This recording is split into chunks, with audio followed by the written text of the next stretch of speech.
Hey, welcome into this episode of Cincinnati Podcasts.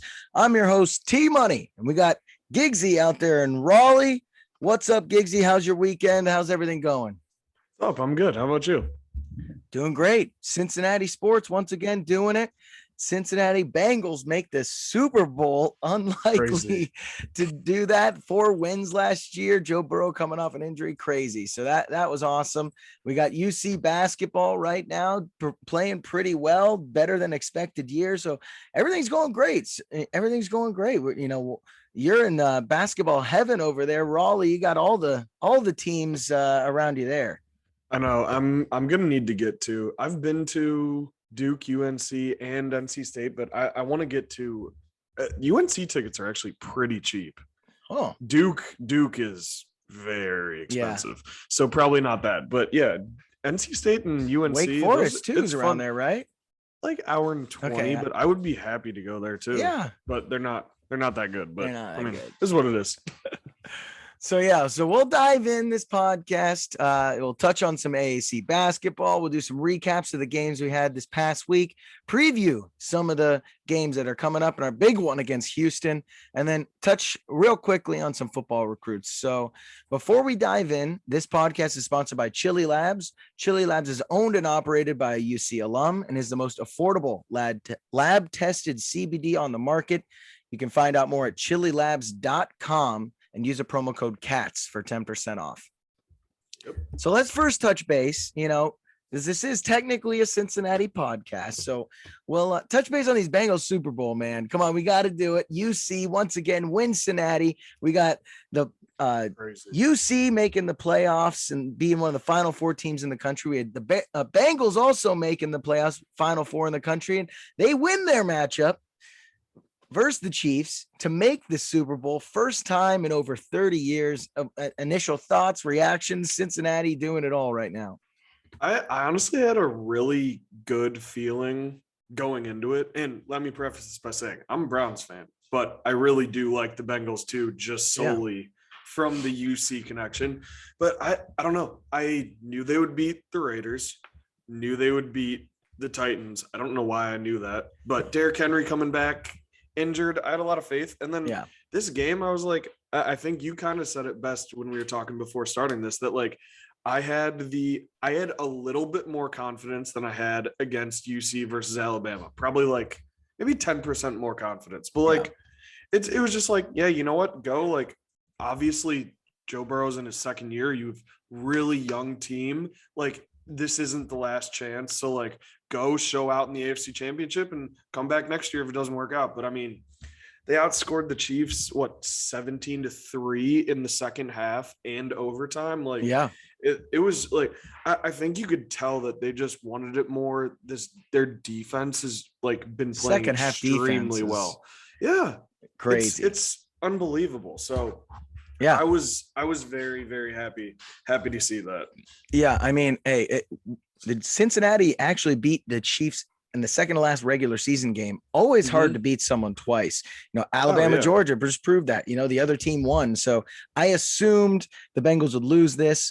But both games, they held the Chiefs to 3 points in the second half. So that second half defense, something comes alive. And like you said, I kind of went in thinking, hey, we can prove ourselves. We can show ourselves on a big stage. We definitely have a shot. But in the end of the day, Alabama, that's Chiefs team, they're just better. They're more experienced. They've been here before. They're bigger, faster. They're older. And they're probably just going to win this thing. And Bengals weren't going to let it happen. Joe Burrow, that man is so calm, cool, collected. Joe Schmo. I mean, this guy, he is just babyface killer. I love this guy. Just so talented. Him and Jamar Chase are. T. Higgins actually had a huge game, only a second year. So that receiving core is young and healthy, but exciting time for Cincinnati, man. Just couldn't be happier for the fans. The football right now, Cincinnati's the hot spot in the country. It's pretty exciting. I couldn't be any happier for T. Higgins showing out these last 7 games since your dad traded him to me. 7 with about 7 weeks left. There you go, keeper in the dynasty league. There, that's awesome. So I'm very happy. I'm very happy for that. But Yep. So good for Cincinnati. So now we'll transition to some Cincinnati basketball, UC basketball here. Right now, the American, only one ranked team, Houston, number 6 overall in the country. They're 18-2, so they're pretty legit. But SMU's right there on the border. They're pretty solid team. And then you got Tulane and Cincinnati, both there at 3-4. So Cincinnati Bearcats, on what was supposed to be a down year, sitting at 4th in the conference, is pretty exciting right now. Any initial thoughts while you're looking at AAC standings? I mean, you touched on one ranked team. That's not a surprise to anybody. Obviously Houston, but SMU only has one loss in conference. And guess who that one loss was to? UC. Cincinnati Bearcats, and they baby. have not lost since that game. So that's going to be setting up for a very nice, potentially stressful March 3rd game at SMU. But I mean, we'll talk about the Temple game, but I am getting not even more worried. I think the Temple game almost essentially removes us from the tournament. Yeah. Unless a few things go our way. I mean, we have 10 games left. And just to touch on the big ones, we have Memphis at home in 2 days on Thursday, Houston at home on Sunday. 2 huge games. We almost took care of Memphis on the road. So, and Penny Hardaway is the coach. I'm not worried about that game. Getting Houston at home, we win that, we're back on the bubble. I think we win that and, lose one more and win out. I think that's a pretty good chance there, because we've beaten Illinois, number 8 team in the country, 18 in the country. It was 10 at the time. And now Houston, who was number 6. We might get another shot at Houston in the AAC tournament as well. So if we could squeeze out a win versus those guys, man, I think we would be not only on the bubble, but probably first 4 in. I don't know who would have a better resume than us at that point with 2 top 20 wins. Yeah. I mean, that's what I'm thinking. So yeah, we have those 2 chances against Houston. We have at SMU, and you see the way we played, granted it was at home, but like you saw the way we played SMU. I think for the most part, other than Houston, for the most part, other than Houston and Memphis, we have, I'd say overall, the best players compared to any other team. Yeah. I mean, you can talk all you want about our rebounding, like our actual like low post, like scoring prowess, but those 2 teams, obviously Memphis, their recruiting class is ridiculous, and Houston, what Kelvin Sampson's doing there is amazing, but I will take our dudes against anyone else. I agree. And then again, I talk about Memphis. Yeah, they have some dudes like Amani Bates, but can you get them to play? Penny's not a coach. Penny's a recruiter. Yeah. Even you have Larry Brown on the sidelines, and they're still they have gone into a tail slide since we played them. So I think we take care of that. We just gotta get some of these big wins and hope we can make a run in the tournament, get to that like quarterfinal or even the championship game, and then just see where it goes. But for Wes Miller's first year as a coach, I'm beyond happy. I mean, to be 15-6 right now, just unbelievable. We both expected to maybe be 500 and be happy with that. We knew this was a transition year while we have big recruits coming in next year. This is just a fantastic foundation set right now. You add 2 elite scorers to this team, we're going to be a tough out next year. So that's exciting. We can jump backwards here a little bit and go back to this Temple loss that we had last week. We lost to Temple 61-58. Tough loss because we were up 37-25 after the first half. I mean, we just fell apart there at the end. They had a crazy comeback. It was just really difficult. We were up 8 with 8 minutes left in the game, and then we kind of let it fall apart from there. So just really couldn't pull it together. A little disappointing, to say the least. Yep. I mean, I think we made, I think 5 shots in the second half. Yeah. Which is, you're not going to win, regardless if you're up by 12 at the half. You're probably not going to win. Temple out rebounded us. Actually, we made more shots on the game. It was an ugly game. Yeah. But I mean, it doesn't surprise me that happened, but the way that we had been playing in the 5 games prior to that did surprise me a bit, that we didn't just keep our foot on the pedal and like foot on the throat, but we let them come back into the game. I mean, like you said, Temple's not a bad team. They're right behind us in the AAC standings, but realistically, the only good team in this league is Houston. So a bad loss to a Temple is not great, I think. And like you just luckily said, they're fifth, they're fifth in the conference. So they're not like a terrible loss, 11-17. So that's not horrible. 120 in the net though, which is, I don't like that. Not great. But I think you saw, like you said, I mean, bringing in Daniel Skillings, who's going to be able to score the ball. Like if you just look at this, Abdul Ado, 5 points. That's almost more than you can normally expect from him. But between John Newman, Davenport, Mike Adams-Woods, David DeJulius, they all played 30 minutes and only scored, what is that? Well, they scored 42 out of our 58 points. Yeah. But I mean, we only had one guy in double digits though. That's the tough part. Exactly. That's the part where like if these scores, DeJulius, Micah, and JD can't score, that's when we're going to be in a big hurting, because our low post scoring isn't there. No, we don't have low posts, like you said, and especially in the games like this, these tight games that we keep coming down to, having a go-to guy.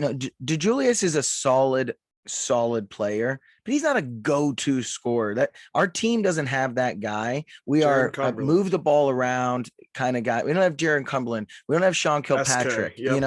We don't have that. And that's what these new recruits are really going to help be, is a guy when you're really struggling, you just send him in an ISO on the other side of the court and he go gets a bucket. That's what we don't have. And so in these close games, when you're struggling to find points, those are the guys you miss. And so tough loss there. But we did bounce back, and, with the ECU game, we squeezed that one out instead of letting one get away. Almost another blown first half lead. 60-59 versus ECU. We were leading 32-26 at half, and they made it close, man. They just came back.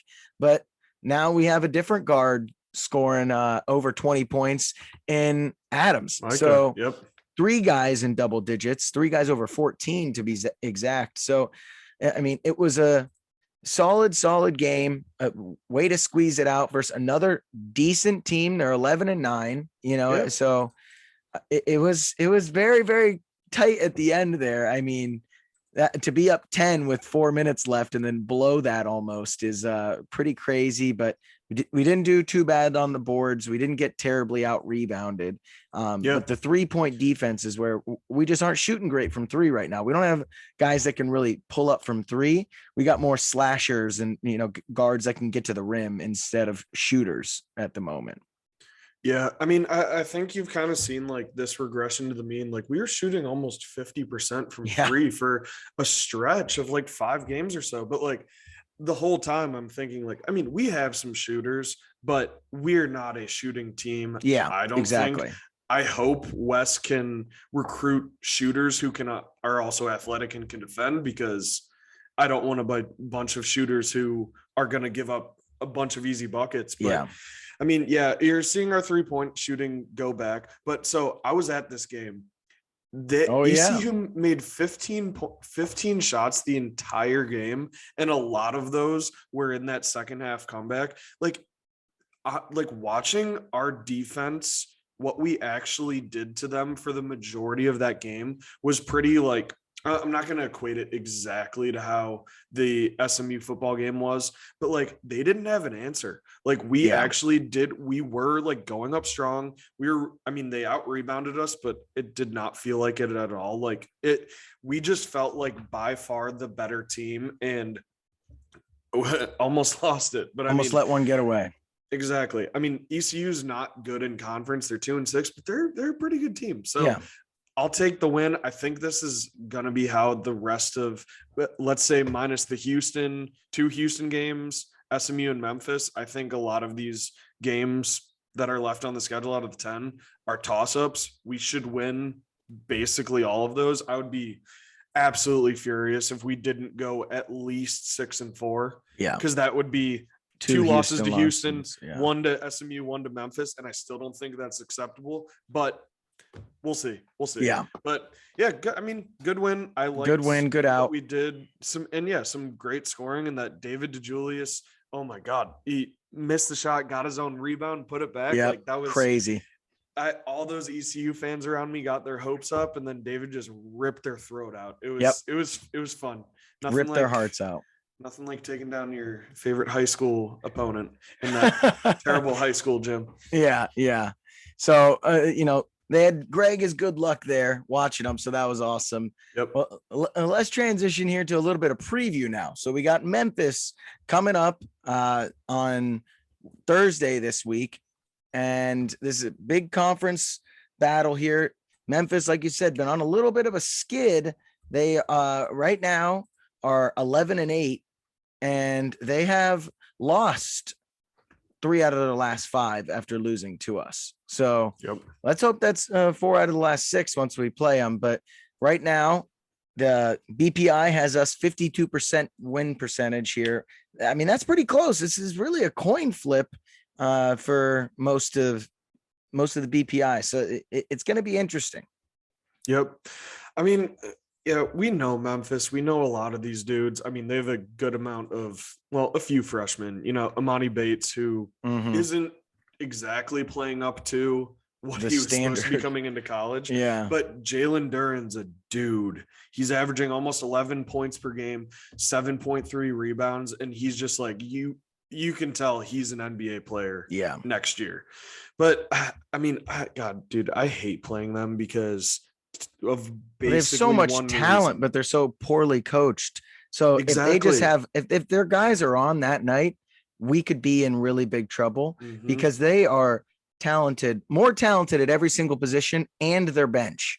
Like their bench is more talented than our starters.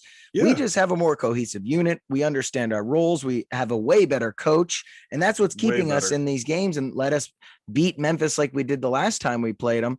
But it's going to be interesting because, like you said, I mean, Amani Bates was the number 1 player in the country, and these guys are talented. So it's going to be really interesting to see what comes of it.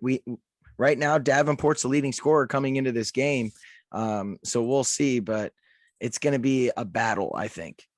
I agree. I just hope, I mean, Tyler Harris seems to always go off against us. He's freaking 5'9", not even 150 pounds. And this dude pulls up from 40 like Steph. Yeah. And just drains threes. He's shooting almost 50% on the year. And I think he's taken somewhere in the neighborhood. Yeah, he's taken 83s on the year. So like pretty damn impressive. Shoot, but he's small. And but then God, you just go down their lineup. Like Landers Nolly was a beast at Virginia Tech, and he's just another guy on this team. Like they're just loaded with talent, but it's like you might have your talents up here, but your coaching.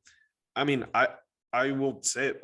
Penny's not a good coach. Like he can get all these 5 stars, but he's not a good coach. Like give me Wes 10 times out of 10. Honestly, I think Wes Miller is the second best coach in the league by a lot. So I think there's a lot of potential in that. I mean, Kelvin's the only one that I think is a better coach. So in the end, yeah, exactly. So in the end, like you said, team cohesion and better coaching, I think we pull it out. Yeah. And at home. We're at home. We're at home. So that's always great. So it'll be interesting to see, that's a first big matchup of the week. And then we got the big one over the weekend. On Sunday, we play Houston. Oh my gosh, it's going to be crazy. This game's at Cincinnati. So that's great that we're going to start with them at home. We play at Houston, obviously, later in the season. BPI gives us a 14% chance of winning this one. So, it's going to be. Don't disagree. Yeah, and that sounds about right. And my God, would this be a huge, huge win? Houston's 18-2. And their only losses have come against Wisconsin and Alabama this year. And their Alabama loss was quite a while ago. That was December 11th, their last loss. So almost 2 months. Going to be a barn burner, man. If we could pull this one off, it would be great. Yeah. I mean, the door's open because Houston's been without Marcus Sasser and Tremont Mark for, I think it was like right before Christmas.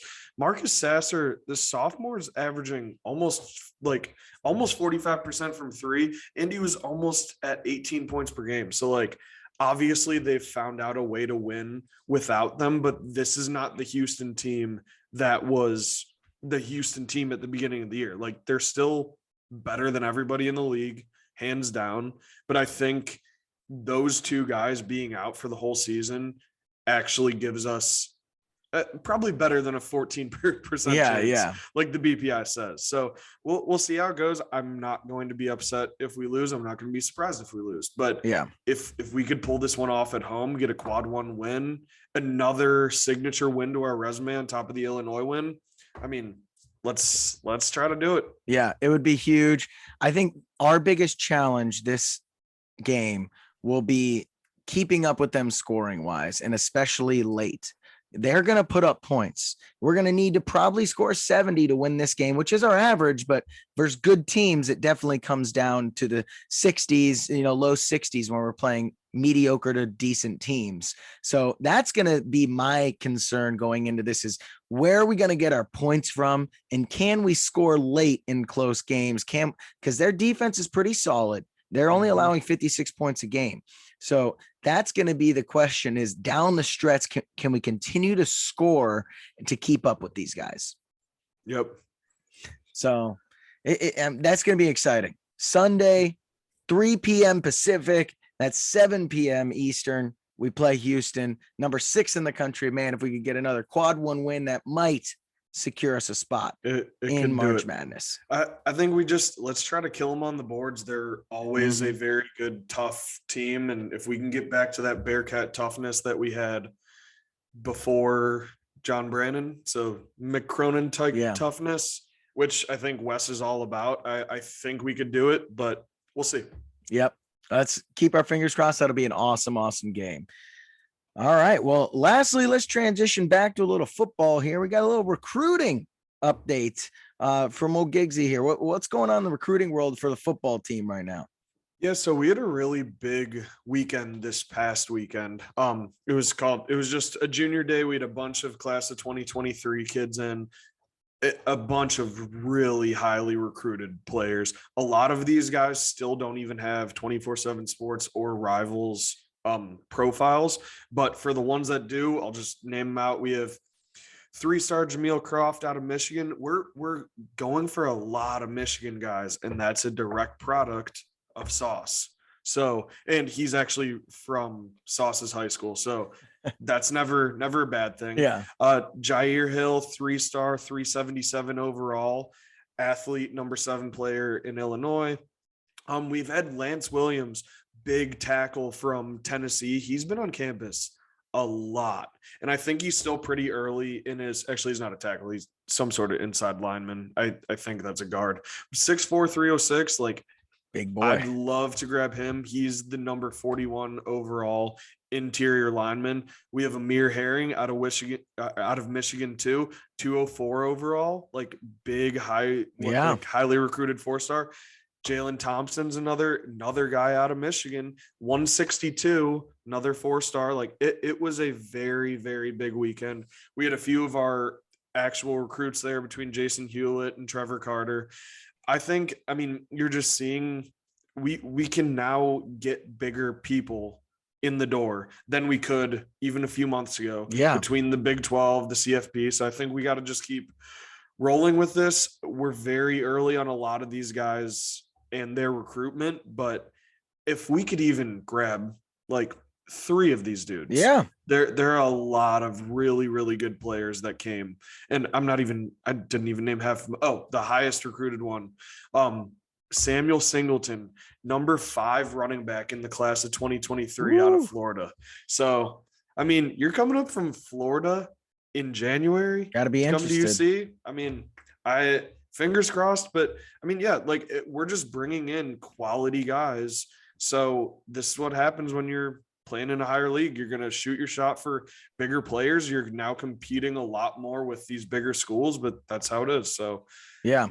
I love it, man. I think you hit the nail on the head. After the performance we had and making the college football playoff, moving to the Big 12, most likely after this next season. So those 2023 guys are probably starting in the Big 12, so they don't even have to worry about it anymore. Yep. Signing as many 3-stars as we can, which is great for our recruiting. But now we're starting to punch up. We're starting to invite these 4-stars left and right. And we hit 1 or 2 of those. Now we're starting to sign the best recruiting classes in UC history. We just start hitting on some 4-stars. So that's where we're really taking the next step, is attacking those upper echelon 3-stars, hitting on more 4-stars. It's going to be exciting. I know we're trying to go after 1 5-star, so that's exciting. But AJ Harris, it's just an exciting time. This program's only going to continue to build.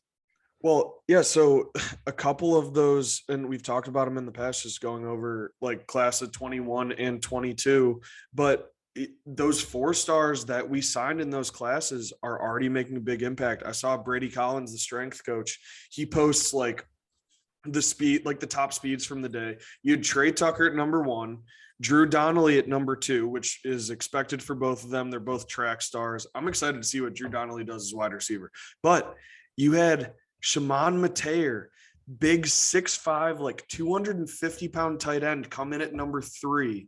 So once Lenny and Josh are gone next year, you got a dude that's that big, that can run that fast. That's exciting. And coming in at number 4, early enrollee in the class of 2022, JQ Hardaway, already up there. So like that's exactly, keep grabbing these high 3-stars, but there's a tier difference. Like you see what these 4-stars can come in and immediately make a big impact. Yep. And that's what I really want to see, and just keep punching in that division and just up our recruiting. Damn right, man. Exciting stuff right now. But that's it for this episode of Cincinnati Podcasts. It was a great one. Excited to watch Cincinnati basketball go up against Houston. And then we got the Bengals with the big win over the Chiefs, headed to the Super Bowl. Yeah. Exciting stuff. Giggsy, have a great weekend, man. We'll talk to you soon. Yes, sir. Peace. All right, we'll see you. And don't forget to like and subscribe anywhere you find your podcasts.